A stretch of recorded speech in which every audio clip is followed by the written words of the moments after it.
네, 오늘 말씀의 제목이 기념비를 세워라입니다.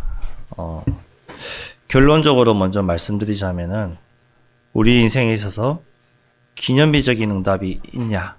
나에게 질문해 보셔야 됩니다. 내 인생에 있어서 어떤 것이 가장 큰 기념비적인 응답이었는가? 하나님 앞에 질문해 보셔야 됩니다. 오늘 여호수아 4장은요, 우리가 앞에서 쭉 봤던 말씀인 것처럼 이제 이스라엘 백성이 요단을 건넌 직후의 내용입니다. 출애굽 40년 동안 광야 생활을 마치고 이제 약속의 땅 가나안 입성의 첫 관문을 이제 통과한 것이죠. 요단을 건넌 것입니다. 지난주 말씀 나눴지 않습니까? 요단은 범람하는 시기였다. 그 두려움 앞에 순종하여 발을 내디딜 때 요단이 갈라지고 응답받았다. 그렇게 지난주에 말씀을 나눴습니다. 이제 요단을 건넌 이 기적, 이제 경험으로 끝낼 것이 아니라 우리 후대들에게 신앙의 유산으로 남기면서 그 응답에 기념비를 세우라고 명령하고 있는, 말씀하고 있는 그런 오늘 본문입니다. 저와 여러분이 하나님의 은혜를 잊으시면 안 됩니다. 어떤 은혜냐? 나를 자녀 삼으신 그 은혜, 축복. 여기에 대해서 절대로 흔들리시면 안 돼요. 누가 뭐래도 나는 하나님 자녀다. 나를 하나님 자녀 삼으셨다.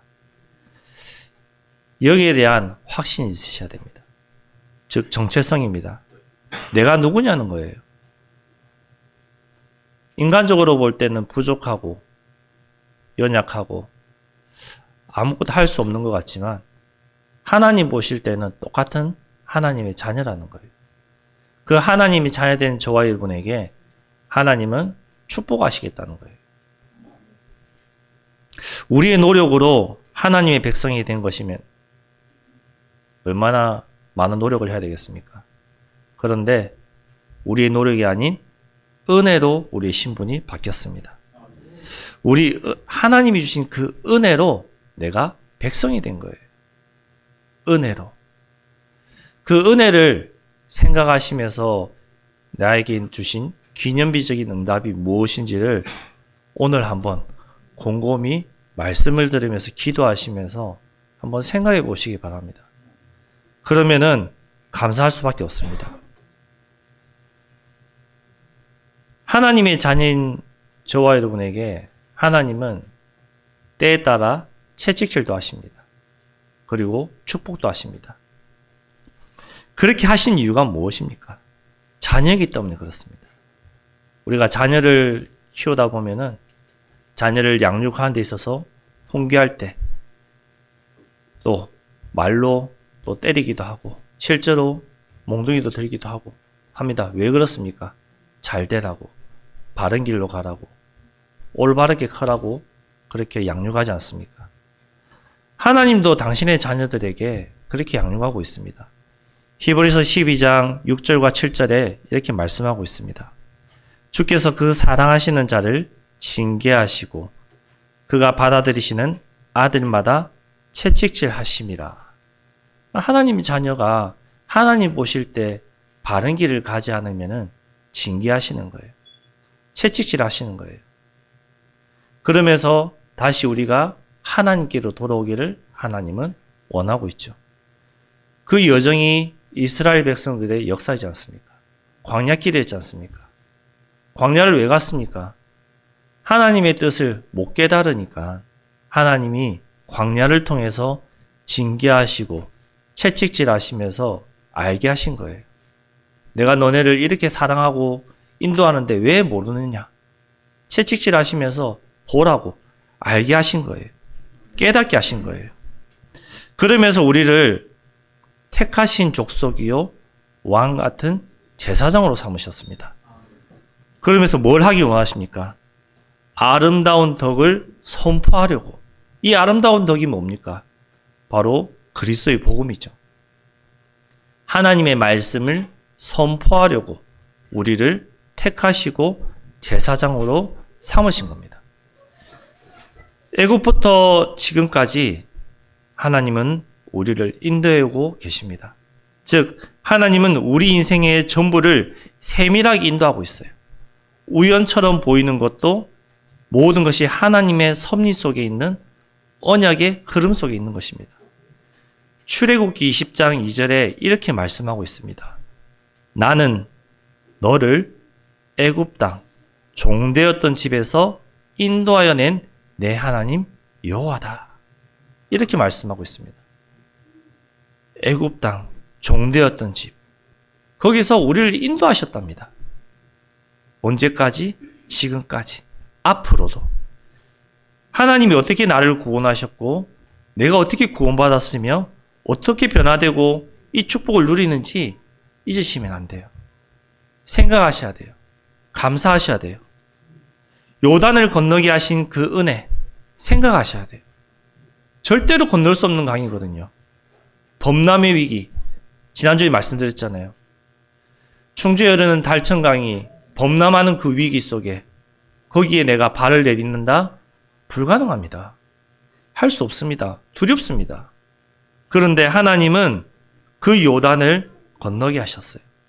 즉 요단을 건넜다는 것은 과거를 정리해라. 더 이상 애굽에 있었던 생각, 광야길 가면서 있었던 거 다 잊어라. 그 생각에 추억에 매이지 마라. 새롭게 시작해라는 거예요. 이스라엘 백성들이 모세 많이 원망했잖아요. 먹을 거 없다. 목마르다. 많이 원망했습니다. 우리를 매장지가 없어서 이 광야에서 죽게 하려느냐.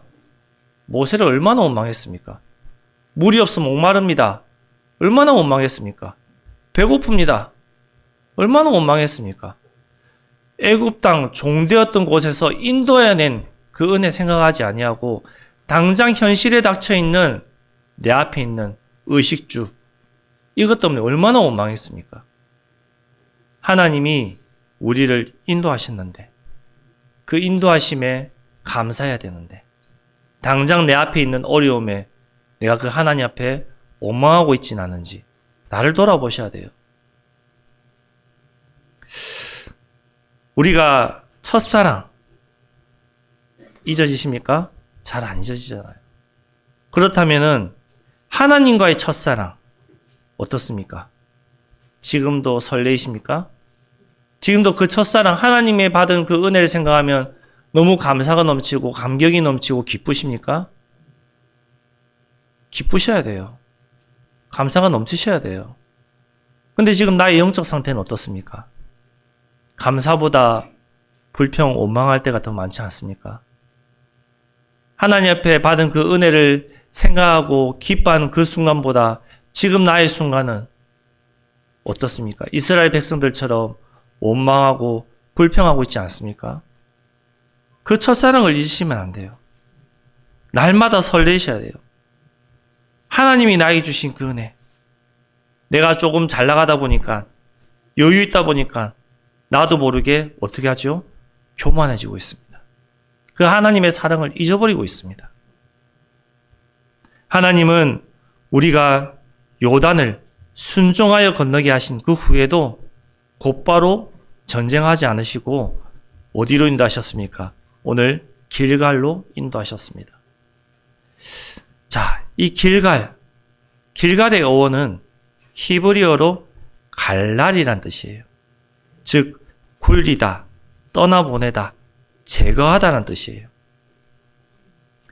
길갈은 여호수아서 5장 9절에 이렇게 말씀하고 있어요. 애굽의 수치가 굴러간 자리. 다시 말해 은혜를 경험한 백성이 그 은혜에 합당한 정체성으로 회복되는 자리로 오늘 여호수아는 이 기념비의 응답을 그곳에 세우라고 말씀하고 있는 거예요. 자, 길갈로 들어가기 위한 신앙의 준비를 하는 시간인 거예요. 길갈, 우리가 과거에 있었던 수치, 어려움, 모든 것을 떠나보내고 제거하는 그 현장이 길갈인 거예요. 우리 인생과 믿음의 기념비가 무엇이 있습니까? 자, 누가 뭐래도 내가 구원받았다는 것에 대한 기념비가 있으셔야 돼요. 내가 구원받은 것에 대한. 내가 받은 이 구원은 이 흑암의 가장 깊은 자리에서 나를 건져 올리신 은혜거든요. 에베소서 2장 8절에 9절에 이렇게 말씀하고 있죠. 너희는 그 은혜에 의하여 믿음으로 말미암아 구원을 받았으니 이것은 너희에게서 난 것이 아니요 하나님의 선물이다. 그 하나님의 선물로 우리가 구원받았댔어요. 9절에 행위에서 난 것이 아니니 이는 누구든지 자랑하지 못하게 하려 함이라. 행위로 우리는 구원받을 수 없습니다. 행위로 구원받았다 얼마나 자랑하고 다니겠습니까? 너는 그렇게 하면 구원 못 받아. 판단하고 자랑하고 다니겠죠. 비판하고 다니겠죠. 정죄하고 다니겠죠. 그런데 하나님은 행위로 난 것이 아니라고, 은혜로 얻은 것이라고, 그러니까 자랑하지 말라고 하고 있습니다. 내가 받은 이 은혜, 하나님께 받은 그 은혜, 그것만 자랑하십시오. 내가 나된 것, 하나님이 은혜로 됐다, 이것만 자랑하십시오. 다른 거 자랑할 거 없습니다. 우리의 위기와 어려움 속에서도 하나님은 우리의 기도에 응답하고 있습니다. 자, 우리는 위기와 어려움이 오면은 다 좋아합니까? 다 싫어합니다. 다 힘들어합니다. 하지만 그 위기와 어려움을 통해서 하나님을 만날 수 있다면 그것이 나에게 큰 기념비가 되는 것이죠. 자, 복음 받기 전에 나의 상황이 어땠습니까? 나의 상황 얼마나 비참했습니까? 미래가 없었습니다. 희망이 없었습니다. 계속 어려움이 왔습니다. 어려운 가운데 힘들었습니다. 그런데 그 가운데서 하나님 나를 찾아오셨고 복음의 빛을 비추셔서 나에게 은혜를 주셔서 내가 죄인임이 믿어지고 깨달아지고 그리스도가 필요하다는 것이 인정되어지고 예수님을 내 마음속에 모시는 영접하는 하나님의 자녀가 되는 그 은혜를 주셨어요. 그 사건이 바로 나에게 있어서 가장 큰 기념비적인 응답이 되는 사건이 되셔야 됩니다. 이 기념비의 응답 어디에서 왔습니까? 위기와 어려움 속에서 왔습니다. 내가 행복할 때 온 것이 아닙니다. 내가 평안할 때 온 것이 아닙니다. 위기와 어려움 속에서 온 사건입니다. 이스라엘 백성들이 요단 앞에서 위기와 어려움 속에 있었습니다. 그 위기와 어려움 속에서 하나님은 건너게 하셨고 기념비적인 응답을 받게 하신 거예요.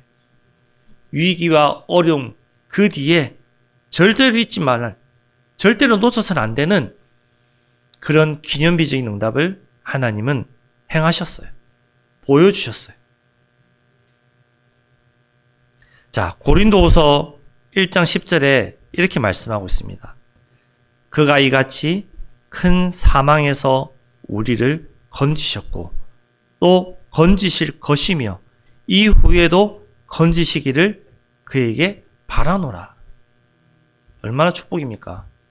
나를 과거의 큰 위기에서 건지셔서 구원하셨고 잔을 삼으셨고 자녀인 그 인생길을 광야길을 가는 그 순간순간에도 오는 위기와 어려움 가운데서 우리를 건지시겠다는 거예요.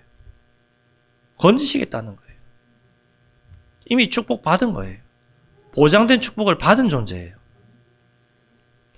하나님은 우리가 구원받고 위기와 어려움이 오는 순간 오히려 더 큰 어려움과 위기를 주시기도 합니다. 왜 나에게 이런 문제를 주십니까? 왜 나에게 이런 어려움을 주십니까? 이렇게 원망해 본 적 없으세요? 저는 있거든요. 전 있어요. 그때 우리는 공통적으로 어떻게 하는지 아세요? 하나님 원망합니다. 심지어 욕할 때도 있습니다. 따질 때도 있습니다. 하나님 나한테 왜 이러시냐고. 나는 당신의 백성이 아니냐고. 당신의 백성이라면서 왜 나에게 이런 문제를 주십니까? 왜 나에게 이런 어려움을 주십니까? 원망합니다. 따집니다.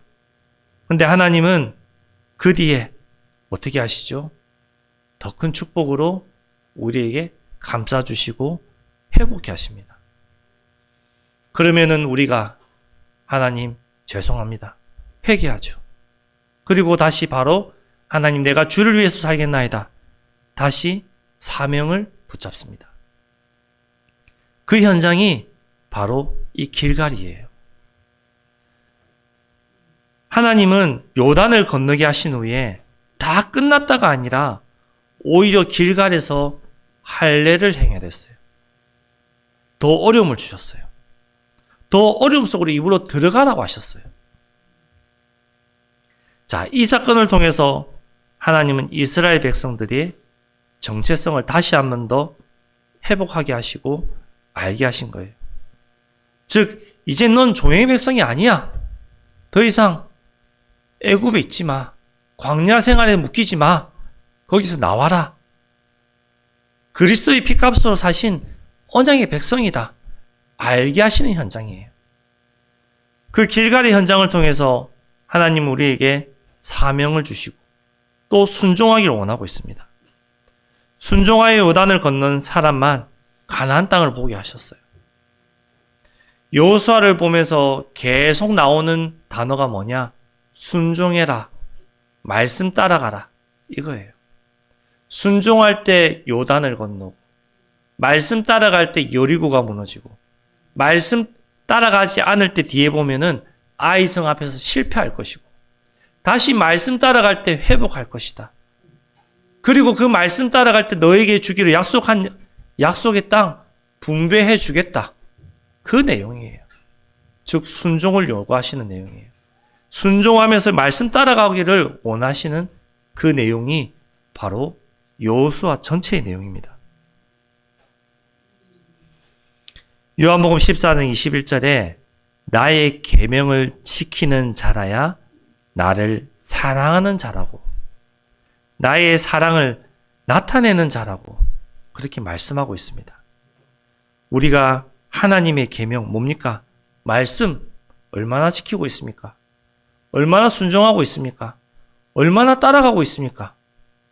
그 말씀을 지키고 순종하고 따라가는 자가 하나님을 사랑하는 자라고 합니다. 우리가 말로만 하나님 사랑합니다. 그렇게 하고 있지 않습니까?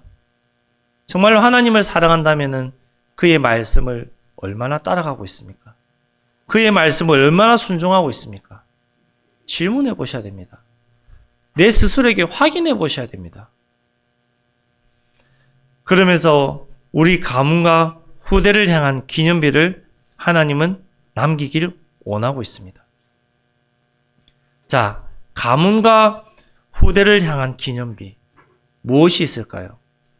당장 다음 주에 명절입니다.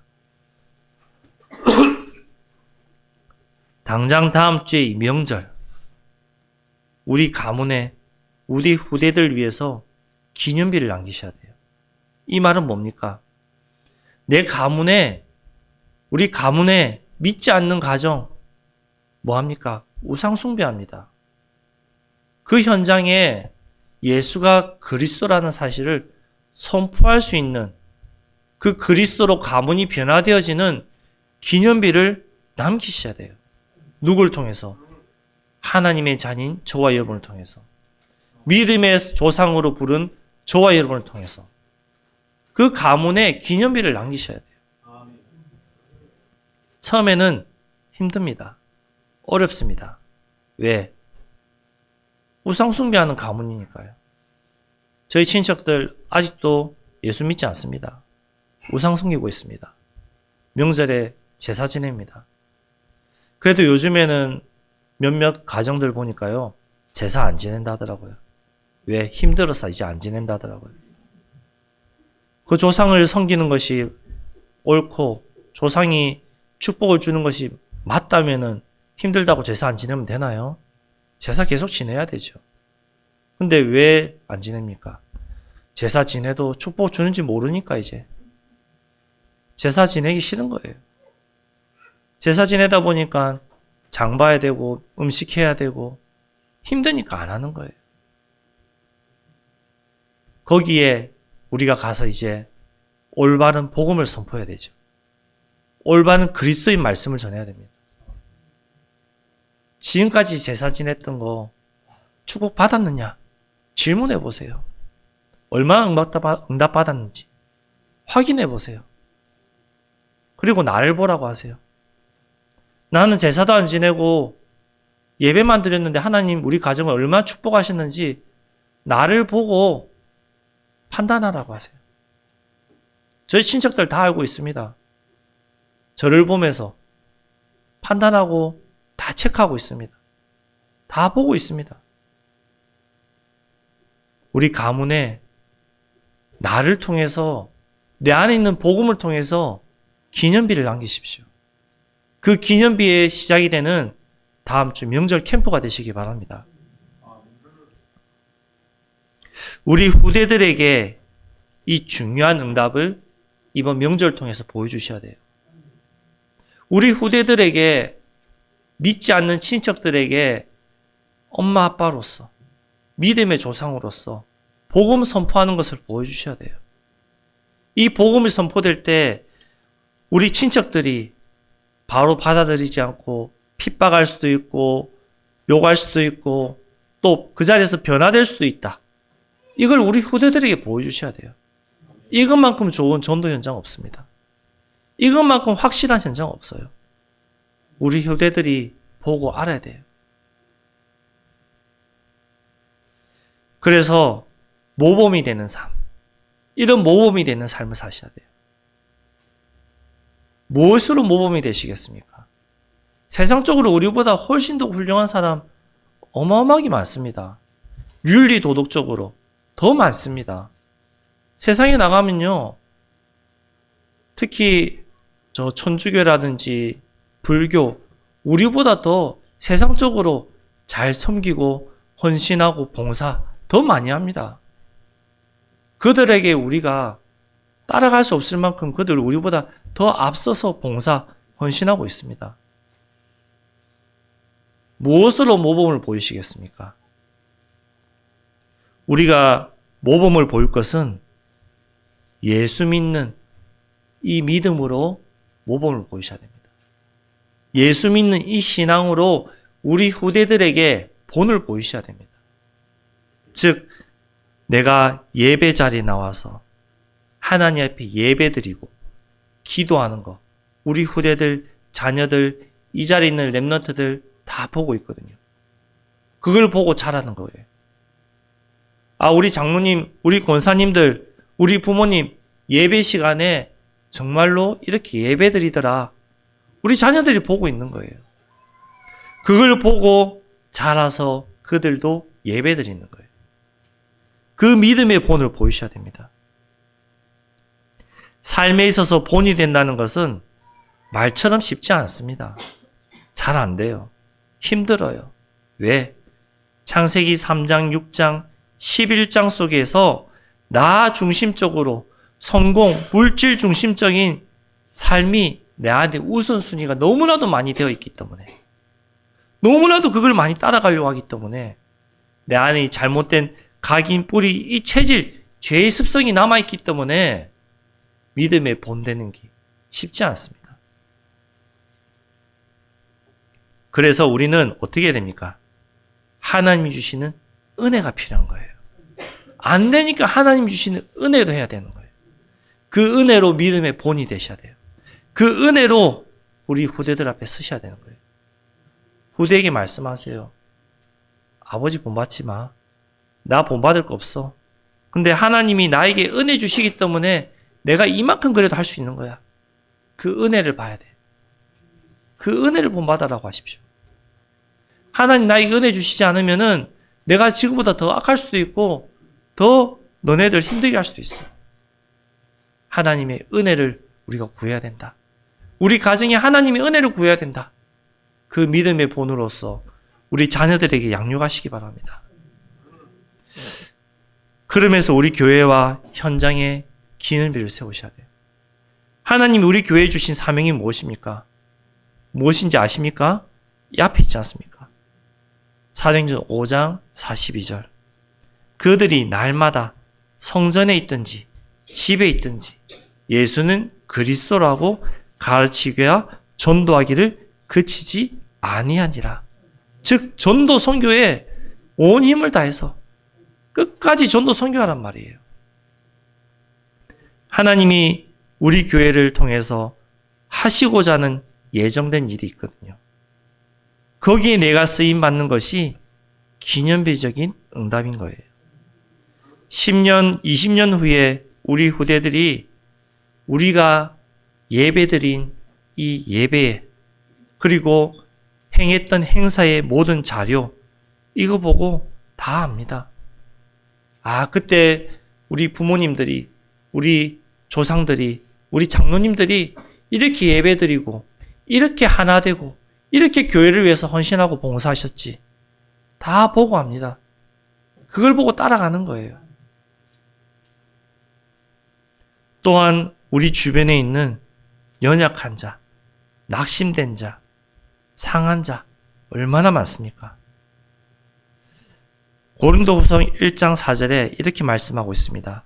우리의 모든 환난 중에서 우리를 위로하사 우리로 하여금 하나님께 받는 위로로서 모든 환난 중에 있는 자들을 능히 위로하게 하시는 이시로다. 하나님이 우리를 위로하신대요. 사람의 위로가 아니에요. 연약하고 낙심된 성도를 돌아보고 챙기는 것이 잘 안 되고 힘들죠. 왜? 나도 힘드니까. 나도 은혜가 부족하니까. 그래서 우리가 먼저 하나님께 그 마음을 달라고 기도하셔야 돼요. 하나님, 내 마음에 돌아볼 수 있는 마음을 주옵소서. 그렇게 기도하셔야 돼요. 하나님 그 마음 주시지 않으면은, 그 은혜 주시지 않으면은 돌아볼 수 없어요. 내 자신도 돌아볼 수 없는데, 내 가정도 돌아볼 수 없는데, 어떻게 안 되죠? 그래서 그 마음을 달라고 하나님 앞에 진실되게 기도하셔야 됩니다. 그러면서 망대를 세우시는 거예요. 절대 망대를 세우시는 거예요. 내가 있는 현장에 절대 무너지지 않는 망대, 기념비적인 망대, 그걸 세우셔야 되는데 그 시작이 뭐냐? 기도예요. 기도부터 하셔야 돼요. 현장을 두고 기도하셔야 돼요. 어떻게 기도하시겠습니까? 하나님, 나를 이곳에 보내신 이유를 알게 하여 주옵소서. 이 현장에 생명기로 작정된 자 만나게 하시고 말씀이 증거되는 현장 되게 하나님 인도하여 주옵소서. 이렇게 기도하셔야 돼요. 그래서 현장에 절대 망대를 세우는 것을 하나님 나를 통해서 행하여 주옵소서. 이렇게 기도하셔야 돼요. 믿음을 가지고 하셔야 돼요. 그럼 반드시 하나님이 우리의 기도에 응답하셔서 그 현장에 무너지지 않는, 흔들리지 않는 우리를 통해서 망대를 세우실 것입니다. 결론적으로 기념비적인 응답을 받으셔야 돼요. 오늘 본문의 4장부터 5장 1절까지 전체적으로 쭉 나오면서 말씀하고 있는데요. 5장 1절에 이 응답을 받으셔야 돼요. 뭐라고 말씀하고 있습니까? 요단 서쪽의 아모리 사람의 모든 왕들과 해변의 가나안 사람들의 모든 왕들이, 즉 뭐죠? 가나안과 그리고 그들이 있었던 그 현장의 모든 사람들이 하나님이 요단물을 마르시고 마르게 하시고 그 하나님의 백성들을 건너게 하셨다는 것을 들어버렸어요. 팩트로 알았어요. 사실이라는 것을 완전히 알아버린 거예요. 그러니까 어떻게 해요? 마음이 녹았다. 무엇 때문에? 이스라엘 자손들 때문에. 그러면서 정신을 잃었다 했어요. 이미 싸움이 끝난 거예요. 마음이 녹았다. 힘이 빠져버린 거예요. 아무런 생각이 없는 거예요. 두려운 거예요. 무엇 때문에? 하나님의 백성들 때문에. 저와 여러분들 때문에. 현장에는 하나님을 모르는 많은 사람들이 있습니다. 그 사람들이 하나님의 자녀인 저와 여러분을 통해서 마음이 녹아야 돼요. 정신을 잃어버려야 돼요.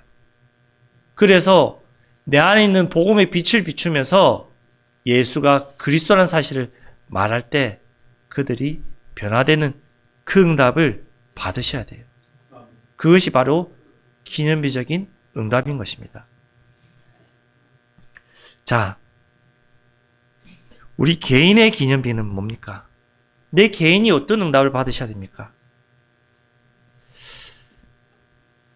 기념비적인 응답을 받기 위해서는요, 반드시 행해야 되는 게 있습니다. 무엇이냐? 말씀 잡고 끝까지 기도하셔야 됩니다. 이거밖에 없어요. 그러면 하나님이 반드시 응답하십니다. 그 응답의 방법은요, 우리가 생각하지 못한 방법으로 하나님은 주십니다. 그런데 그 응답이 왔을 때 우리 어떻게 하는지 아세요? 난 아니라고 합니다. 하나님 이 응답 말고 다른 거 주세요. 이렇게 하고 있습니다. 심지어 주변 모든 사람들은 그것이 그 사람에게 준 기념비적인 응답이라는 걸 알아요. 근데 나만 몰라요. 신기하죠? 나만 몰라요. 누구 얘기냐? 제 얘기예요. 제가 신학교 처음 갔을 때 하나님 왜 가야 됩니까? 아니 신학교 가기 전에 내가 무엇을 해야 됩니까?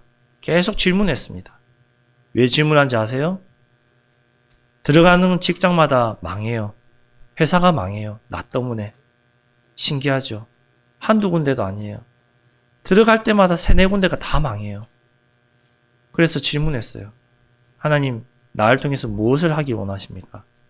내가 어떻게 살아가길 원하십니까? 24살 때부터 계속 기도했어요. 그의 강단의 주제가 뭐였냐? 기념비적인 응답이었어요. 그 말씀 잡고 1년 동안 생각날 때마다 계속 기념비적인 응답을 달라고 기도했습니다. 무시로 기도했습니다. 길을 가면서 기도했습니다. 하나님이 어떤 방법으로 기념비적인 응답을 주신지 아세요? 강단에서 아직도 기억합니다. 재직 헌신 예배 때 재직들에게 주는 메시지 시간에 목사님이 갑자기 제 이름을 저희 가정사를 하시면서 저보고 신학을 하라는 거예요. 성도들은 아멘하고 난리가 났어요. 그 말은 뭐예요? 하나님 나는 이 응답 싫어요. 이거 말고 다른 거요. 근데 내 주변은 다 알아요. 그것이 응답이라는 것이죠. 다 알아요. 나는 싫다, 나는 모른다 하는데 내 주변은 다 알아요. 우리가 그렇게 올 수도 있습니다. 내가 기념비적인 응답을 달라고 기도하면 하나님 우리에게 반드시 주십니다. 그 응답 내가 받는데도 나는 몰라요. 근데 내 주변에 장로님들, 권사님들은 다 알아요. 다 알게 돼 있습니다. 그리고 인정하게 돼 있습니다. 두 번째로 후대를 향한 응답. 우리 후대들에게 무엇을 물려주시겠습니까? 믿음을 물려주셔야 됩니다. 물려줄 거 없습니다. 믿음만 물려주십시오. 예수 믿는 믿음, 하나님 믿는 믿음, 교회를 섬기는 믿음, 이 믿음만 물려주셔야 됩니다. 세 번째로 현장을 향한 응답은 무엇입니까? 현장을 두고 얼마나 기도하십니까? 현장을 놓고 끝까지 기도하십시오. 하나님 반드시 그 현장에 생명운동 일으키십니다. 저는 그걸 중학교 때 처음 했습니다. 현장을 놓고 하루에 한 번씩 믿음을 가지고 끊임없이 기도했는데 하나님은 그 현장에 생명운동을 일으키시고 제자를 일으키시고 제자를 세우시고 찾게 하셨습니다.